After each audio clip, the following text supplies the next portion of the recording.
الحمد لله رب العالمين والصلاة والسلام على سيد الأنبياء والمرسلين أما بعد فأعوذ بالله من الشيطان الرجيم بسم الله الرحمن الرحيم إن الله وملائكته يصلون على النبي يا أيها الذين آمنوا صلوا عليه وسلموا تسليما اللهم صل وسلم وبارك على سيدنا ومولانا محمد النبي الحبيب العالي القدر العظيم الجاه وعلى آله وصحبه وسلم صلاة وسلام عليك يا سيدي يا رسول الله صلى الله تعالى عليه وآله وسلم.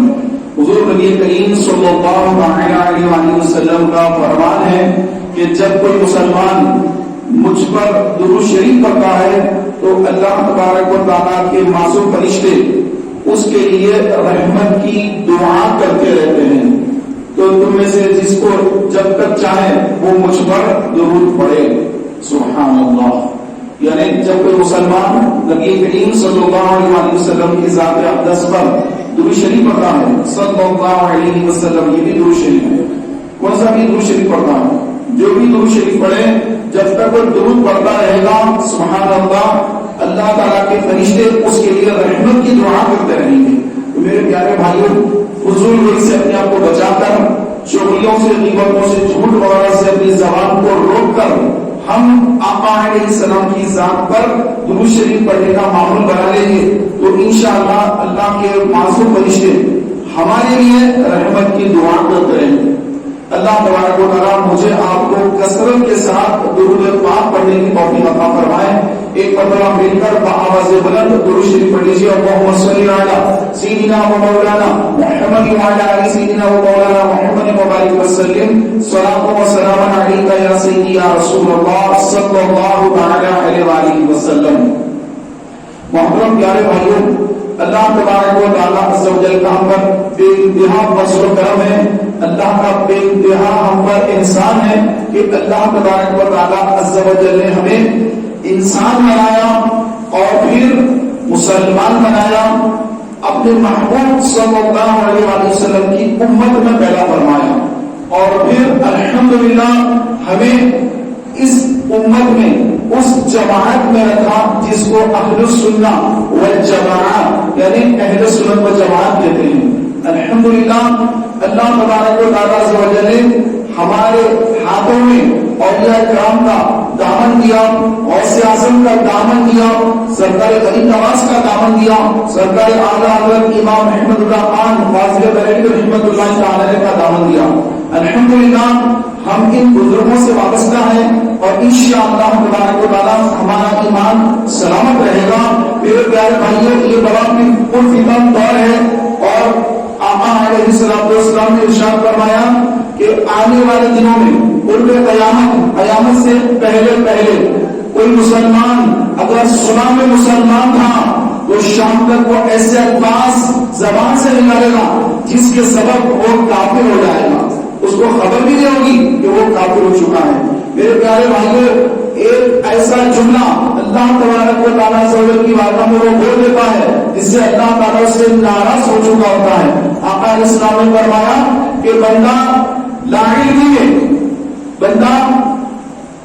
ایسی بات اپنی زبان سے نکالتا ہے جس سے اللہ تعالیٰ سے ہمیشہ کے لیے ناراض ہو چکا ہوتا ہے، اور کبھی بندہ کوئی اچھی بات بول دیتا ہے جس سے اللہ تعالیٰ سے ہمیشہ کے لیے راضی ہو جاتا ہے. میرے پیارے بھائیوں، یہ زبان سے جو الفاظ ہم ادا کرتے ہیں ان الفاظ کے بارے میں ہم سوچتے نہیں اور بول دیتے ہیں اور بعد میں پچھتاوا ہوتا ہے. میرے پیارے بھائیوں،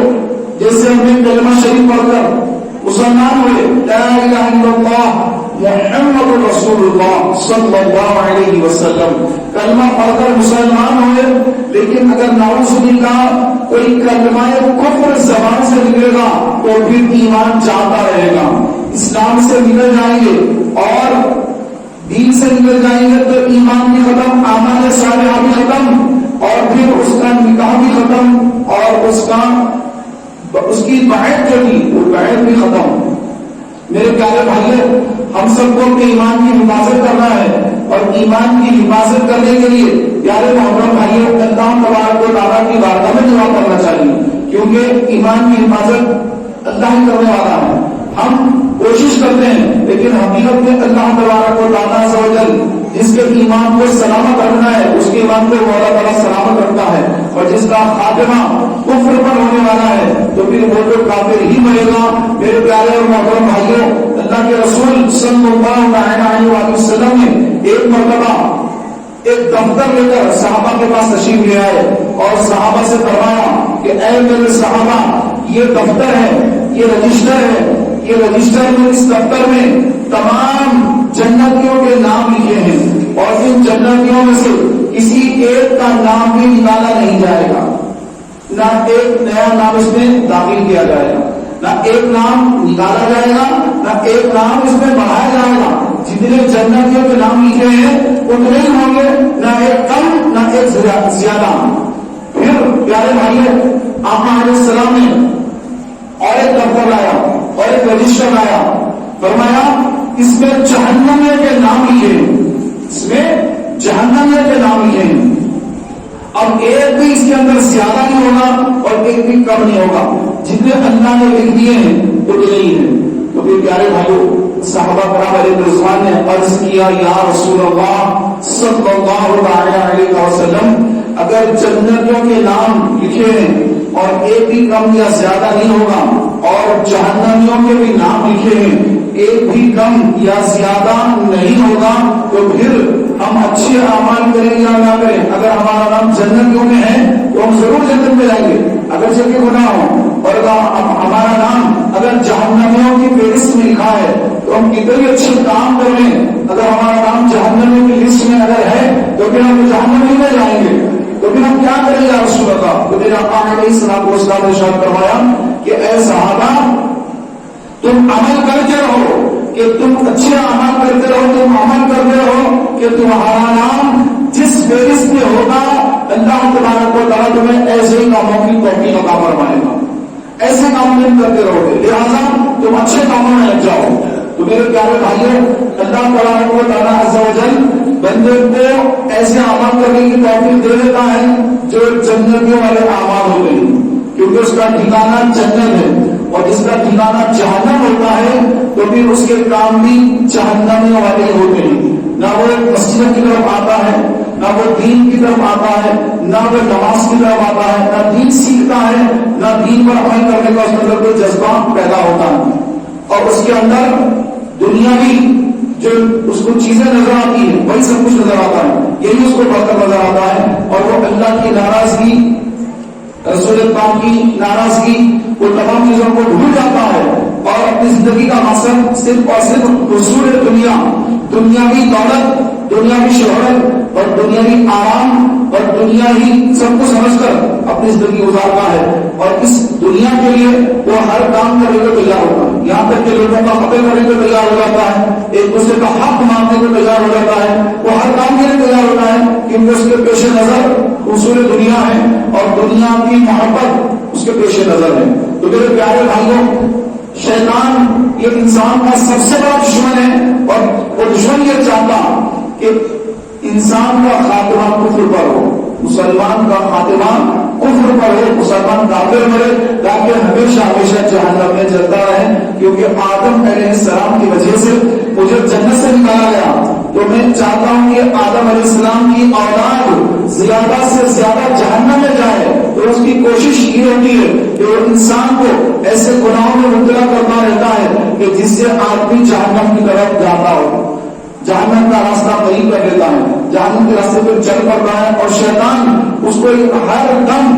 ہر دم اس کو نفسانیت کی طرف بلاتا ہے. یاد رکھیے کہ جب کوئی انسان پیدا ہوتا ہے تو اس کے ساتھ اللہ تعالیٰ فرشتوں کو پیدا فرماتا ہے، اور ایک جن بھی اس کے ساتھ ہوتا ہے، شیطان اس کے ساتھ ہوتا ہے، اور شیطان ہمیشہ اس کو برا مشورہ دیتا ہے کہ تو یہ کام کر لے، یہ کر لے، یہ کر لے، گناہوں کی طرف اس کو راغب کرتا ہے.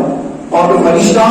اس کو نیکی کی طرف راغب کرتا ہے کہ تو یہ کام کر لے، نماز کا وقت ہو گیا ہے، اذان ہو چکی ہے، چل مسجد کو چلا جا، مسجد کو آ، مسجد میں نماز پڑھ لے، نماز کا وقت ہو گیا ہے، اب اس وقت پر تجھے مسجد ہی میں رہنا ہے، اور اس سے ہٹ کر کسی جگہ پر تیرا رہنا مناسب نہیں ہے. تو کامیابی چاہتا ہے تو اللہ کے دربار سے اذان کی آواز آ رہی ہے، حی علی الفلاح، آؤ کامیابی کی طرف، تو کامیابی اللہ کے دربار سے ملنے والی ہے، چل اللہ کے گھر چل۔ لیکن شیطان جو ہم ساتھ ہوتا ہے، شیطان روکتا ہے کہ ابھی تو اذان ہوئی ہے، ابھی تو اتنی جلدی جلدی کیا کرے گا، تھوڑی دیر کے بعد چلے جانا، اس کو رکاتا ہے، پھر دنیا کی کام یاد دلاتا ہے، اس کو کوئی اور گھریلو کام یاد دلاتا ہے، بزنس کا کام یاد دلاتا ہے، پھر بندہ فون لے لیتا ہے، پھر اس طرح کے موبائل میں گھس کر پھر اب جو ہے اس کی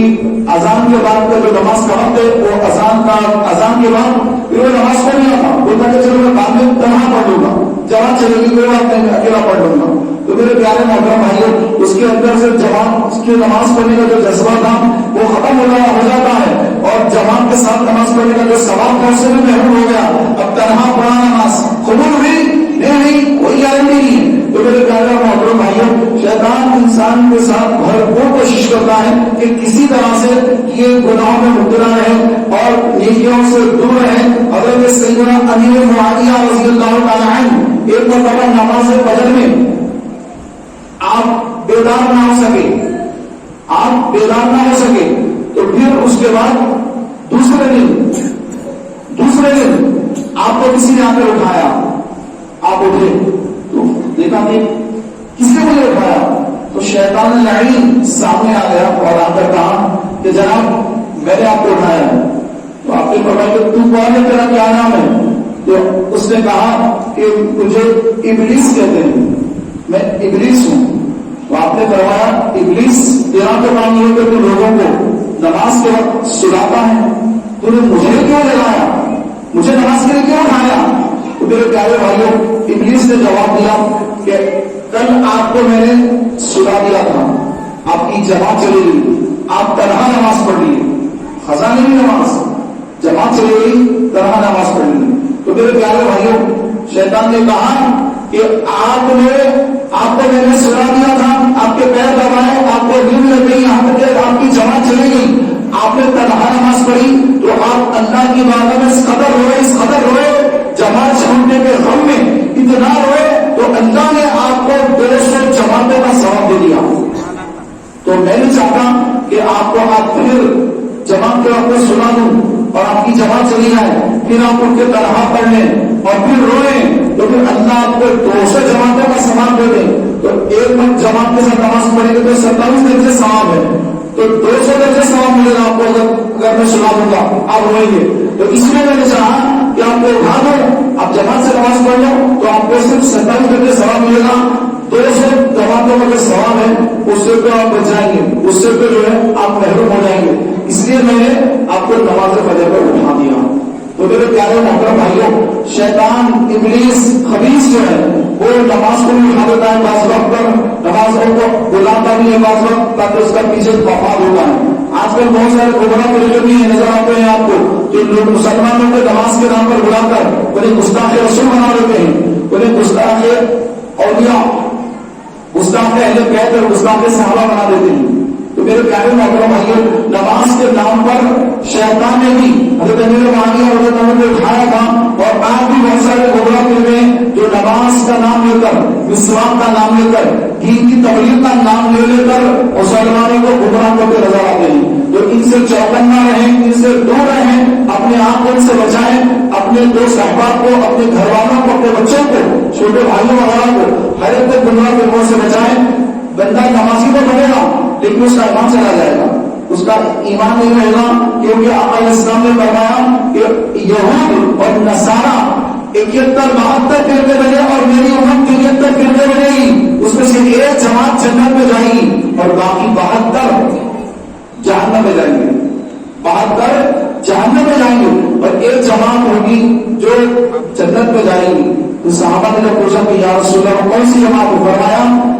جو میرے طریقے پر اور میرے صحابہ کرام علیہ رضوان کے طریقے پہ چلنے والے ہوں گے وہی لوگ نجات پانے والے ہوں گے۔ تو میرے پیارے بھائیوں، الحمدللہ ہم اہل سنت و جماعت، ہم وہی جماعت ہے جو صحابہ کے بعد تابعین کے بعد تبع تابعین، اس طرح کے سلسلہ مجرہ کا چلا رہا ہے، تو یہ اہل سنت و جماعت وہیں سے ہے۔ تو جتنے اولیاء کرام ہیں، جتنے اللہ والے ہیں، جتنے بزرگان دین ہیں، سب کے سب اہل سنت ہیں، اور اہل سنت جماعت سے ہٹ کر جتنے فرقے ہیں، کسی فرقے میں آپ کو کوئی اللہ کا ولی نہیں ملے گا، اللہ اللہ کے سارے ولی، سارے اولیاء کرام اگر آپ کو ملیں گے تو ایک ہی جماعت میں ملیں گے، اور اس جماعت کا نام ہے اہل سنت و جماعت، کہ ہم اہل سنت و جماعت، ہمارا عقیدہ الحمدللہ، ہمارا عقیدہ تحقیق عقیدہ ہے، ہمارا عقیدہ وہی عقیدہ ہے جو صحابہ کا عقیدہ ہے۔ تو پہلے عقیدہ دیکھا جاتا ہے، بعد میں اعمال دیکھے جاتے ہیں۔ میرے پیارے بھائیوں، ہم الحمدللہ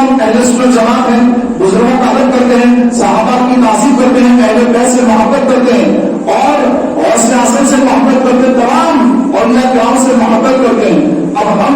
سست کہاں کرتے ہیں؟ نمازوں میں ہم سست ہو جاتے ہیں، داڑھی رکھنے میں سست ہو جاتے ہیں، آپ علیہ السلام کی سنت اپنانے میں ہم پیچھے رہتے ہیں، باقی اولیاء کرام کی مزارات پر حاضری ہم پہلے چلے جاتے ہیں۔ نماز چھوٹ جائے ہمیں افسوس نہیں ہوتا، غم نہیں ہوتا، تنہا نماز پڑھ لیتے ہیں، افسوس ہوتا ہے کہ میری جماعت چھوڑ گئی، اس کا ہمیں صدمہ افسوس غم نہیں ہوتا ہے، کیونکہ اس کا جو سماج سے محرومی ہو رہی ہے اس کا اندازہ نہیں ہے کہ ایک جماعت چھوڑنے پر کتنا بڑا ہمارا نقصان ہو گیا ہے، اس کا اندازہ نہیں۔ آقا علیہ السلام نے فرمایا، ایک مرتبہ صحابی مسجد میں رو رہے ہیں،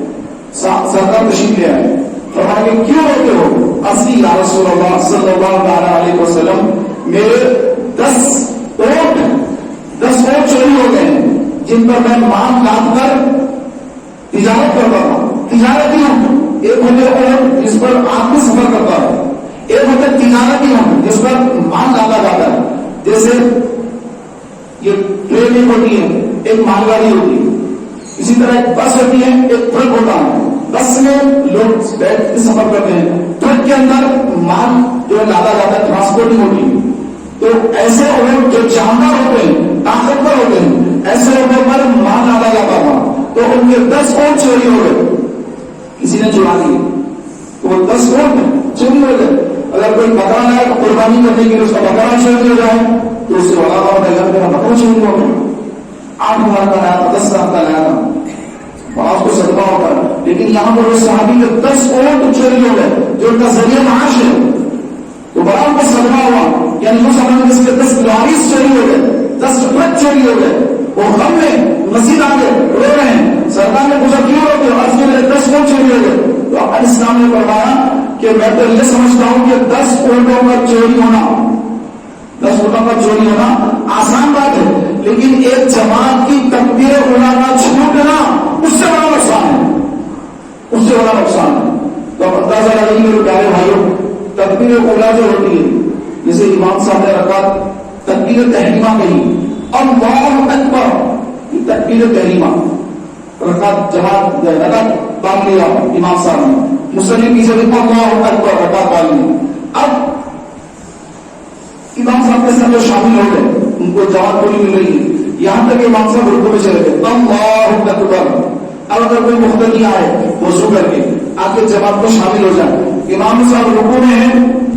سر اٹھایا نہیں، وہ بھی شامل ہو گئے، ان تک تکبیر اولیٰ مل گئی، لیکن جیسے ہی امام صاحب نے رکوع سے سر اٹھا لیا، اب اگر کوئی آپ کے جماعت میں شامل ہوگا تو اس کی تکبیر اولیٰ چھوٹ جائے گی۔ تو آپ علیہ السلام فرماتے ہیں کہ ایک تکبیر اولیٰ کا چھوٹنا 10 مان بردار اونٹوں کے چوری ہونے سے زیادہ نقصان دہ، 10 اونٹوں سے چوری ہونے سے زیادہ نقصان ایک تکبیر اولیٰ کا چھوٹنا ہے۔ تو جو بھائی تکبیر اولیٰ کو چھوڑ دیتے ہیں انہیں کوئی صدمہ نہیں ہوتا، جماعت چھوٹ جاتی ہے انہیں کوئی افسوس نہیں ہوتا ہے، ان کی نمازیں چھوٹ جاتی ہے، فجر چھوٹ گئی، ظہر چھوٹ گئی، عصر مغرب عشاء چھوٹ گئی، جمعہ پڑھ لیا تو پھر اگلے جمعہ تک بے فکری ہو جاتی ہے۔ تو نعوذ باللہ اس قدر گناہ کرنے کے بعد بھی ہم کو احساس نہیں ہوتا ہے۔ حدیث پاک میں فرمایا گیا کہ جب کوئی انسان سے گناہ ہو تو اس کے دل پر ایک سیاہ دھبا رکھتا ہے، کالا دھبا، اگر اس نے توبہ کر لی تو وہ کالا دھبا اللہ تعالیٰ اس کو مٹنے کا حکم دیتا ہے، وہ دھبا مٹ جاتا ہے۔ لیکن اگر بندہ توبہ نہ کرے تو پھر وہ دھبا بڑھتا جاتا ہے، پھر بندہ گناہ کرتا ہے، پھر دھبا بڑھتا ہے، پھر گناہ کرتا ہے، پھر دھبا بڑھتا ہے، یہاں تک کہ اس کا سارا دل سیاہ کالا ہو جاتا ہے۔ اب اس کے بعد جب وہ گناہ کرتا ہے اس کو احساس سے گناہ اس کا ختم ہو جاتا ہے، گناہ ہوتا ہے وہ لائٹ میں لیتا ہے، نمازیں چھوٹ رہی، کبھی کبھی پڑھ لیتا ہوں، احساس نہیں، جھوٹ بول دیا، ایسی مذاق میں بول دیا. تو میرے پیارے بھائیوں یہ جھوٹ بولنا، حرام کام اور اس طرح کی جتنی بھی غیبتیں ہیں، چغلی ہے، یا نماز چھوڑ دینا ہے، یا ماں باپ کی جنازگی کر دینا ہے، یا کسی مسلمان کو اپنی زبان یا اپنے ہاتھ سے تکلیف دے دینا ہے، تو یہ تمام چیزیں حرام ہے. اور اس کو احساس ختم ہو جاتا ہے کہ اس کا دل کالا ہو گیا، اس کا دل سیاہ ہو گیا، اس کو خوف خدا ختم ہو گیا. وہ گناہ کرتا ہے لیکن اس کو احساس ختم ہو گیا کہ آپ اسے گناہ ہو گیا. امیر معاویہ رضی اللہ تعالیٰ کی ایک جماعت چھوٹی، اس قدر اللہ کی بارگاہ میں ہوئے کہ اللہ تعالیٰ نے 200 جماعتوں کا ثواب دے دیا. اور ہماری نظر میں کتنی جماعتیں چھوڑ جاتی ہیں، ہمیں کوئی افسوس نہیں ہوتا، نہ آنسو آتے ہیں. رونا تو تب آتا ہے جب پیسے کا نقصان ہو کے رونا آتا ہے، یا اور کوئی نقصان ہو کے رونا آتا ہے. لیکن اللہ کے خوف سے رونا، گناہوں پر نادم ہو کر توبہ کر کے رونا، پیارے بھائیوں ہم نے اس کو کیسے کچھ ڈرا دیا ہے، اس سے ہم دور ہو چکے ہیں. ہم کو کوشش یہ کرنا ہے کہ اپنے اندر اللہ کا خوف پیدا کریں، اللہ کا ڈر پیدا کریں. کہ حضرت سیدنا عمر فاروق اعظم خلیفہ دوم، جن کے بارے میں سرکار نے اسلام نے فرمایا کہ میرے بعد اگر کوئی نبی ہوتا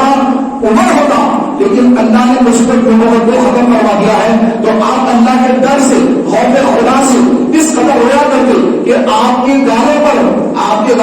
آنسو کے نشان پڑ گئے. اس قدر اللہ کے خوف سے رویا کرتے. میرے پیارے بھائیوں رسوانے دن اللہ کے خوف سے رویا کرتے. ایک ہم ہے کہ ہم گھروں میں بھی ہنسی مذاق کرتے ہیں، بازاروں میں ہنسی مذاق کرتے ہیں، کام کی جگہ ہنسی مذاق کرتے ہیں. حد تو یہ ہو گئی اللہ کے گھر میں آتے ہیں تو یہاں پر بھی بعض لوگ ہنسی مذاق کرتے ہیں، مسخرہ پن کرتے ہیں اور چیزیں باتیں کرتے ہیں، لوگوں کو ہنساتے ہیں. تو یاد رکھیں اللہ کا گھر ہے، یہ آپ کا گھر نہیں، آپ کا دعا خانہ نہیں، اللہ کا دربار ہے. یہاں کا ادب ہے کہ مسجد میں اگر کوئی ہنستا ہے تو فرمایا کہ مسجد میں ہنسنا قبر میں اندھیرا لاتا ہے. اور جو دنیاوی باتیں مسجد میں کرتا ہے تو اس کی نیکیوں کو اللہ تعالیٰ چڑھا دیتا ہے، اس کی نیکیاں ختم ہو جاتی ہیں. تو اللہ کے دربار میں آئے ہیں تو ادب اور احترام کے ساتھ آنے کا ذہن بنا کر آنا چاہیے. لیکن کوئی سننے کو تیار نہیں. اگر آپ کسی کو نصیحت کریں گے وہ ناراض ہو جائے گا، وہ لڑائی جھگڑے میں تیار ہو جائے گا، باہر بھی نہ دیکھ لوں گا. بعض لوگ مسجد میں نظر شروع کر دیتے ہیں. تو میرے پیارے محترم بھائیوں یہ مسجد یہ اللہ کا دربار ہے، اللہ کا گھر ہے. تو یہاں پر جتنا ادب کریں گے، احترام کریں گے، اتنی ہماری نیکیاں محفوظ رہیں گی. اور اگر یہاں پر بے حرمتی کریں گے اللہ کے دربار میں آ کر اور اس میں دنیا کی باتیں کریں گے، الیکشن سے ہو رہے ہیں وہاں کے یہاں کے، اب یہاں پر گفتگو شروع کر دی، ارے ان کو ایسا کرنا تھا، ان کو یہ نہیں کرنا تھا، ایسا تھا وہ ویسا تھا. اب اس سے پہلے پیارے محترم بھائیوں اللہ کے دربار میں آئے ہیں، اللہ کے دربار میں ہیں، ہمیں وہی الفاظ زبان سے ادا کرنے ہیں جو دین سے تعلق رکھتے ہوں. دینی بات اگر ہو تو اسی کی اجازت ہے. دین سے ہٹ کر کوئی دنیاوی بات چیت مسجد میں کرنے کی بالکل اجازت نہیں ہے. اگر مسجد میں دنیاوی باتیں کرنی ہو تو چلو باہر نکل جائیں، باہر جا کر کے دنیاوی باتیں کر لیں. لیکن اللہ کے دربار میں رہ کر اگر دنیاوی بات چیت کریں گے تو میرے پیارے محترم بھائیوں اس سے اللہ تبارک و تعالیٰ بھی ناراض ہوگا اور ہماری جو مقبول لکھا ہے وہ برباد ہوتی نظر آئے گی. اللہ تعالیٰ کی بارگاہ میں دعا ہے کہ مولا مبارک کو تعالیٰ سے ہو جائے ہمیں اپنے ایمان کی حفاظت کرنے کی توفیق عطا فرمائے. پنج وقت نماز پانچ جماعت ادا کرنے صحیح عقیدہ سنی امام کے پیچھے پنج وقت نماز کی ادائیگی کی اللہ تعالیٰ میں سعادت عطا فرمائے اور ہر قسم کی گمراہی سے شیطان کے مکر و فریب سے اللہ ہم سب کی حفاظت فرمائے، مسجدوں کا ادب کرنے کی توفیق عطا فرمائے. آمین بجاہ نبی صلی اللہ علیہ وسلم. سنت ادا فرمائیے.